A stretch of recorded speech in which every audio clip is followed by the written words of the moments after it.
السلام علیکم. Hello there. آج کا سبق پرائمری نوعیت کا ہے.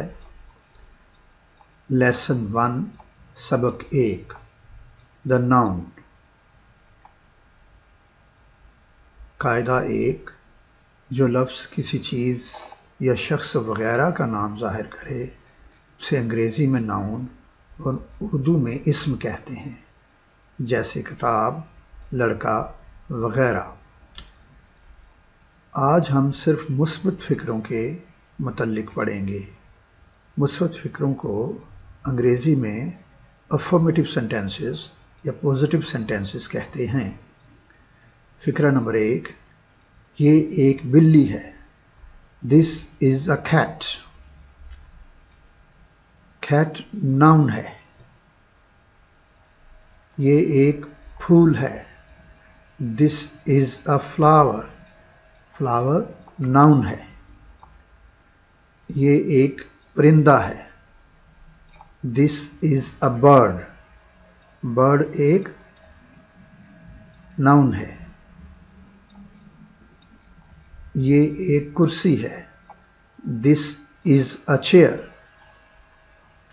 چیئر ناؤن ہے. یہ ایک گھوڑی ہے. This is a mayor. Mayor noun ہے. یہ ایک ہاتھی ہے. This is an elephant. Elephant noun ہے. یہ ایک چٹان ہے. دس از اے کلف. کلف ایک ناؤن ہے. یہ ایک پہاڑ ہے. This is a mountain.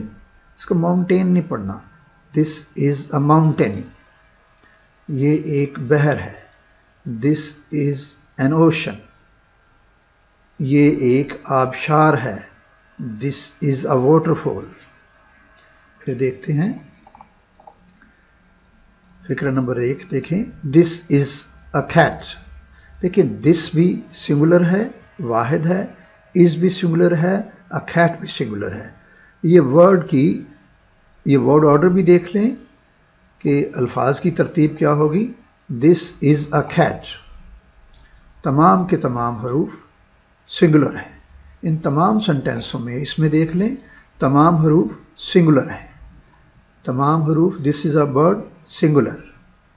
This is a chair singular. This is a mare singular. دیکھیں دس بھی سنگولر، از بھی سنگولر، اے میئر بھی singular. This is an elephant. اب دیکھیں یہ ترتیب دیکھ لیں. This is an elephant. تمام کے تمام سنگولر ہیں. ان میں مطابقت ہونی چاہیے. This is a cliff. This is a mountain. This is an ocean. This is a water fall.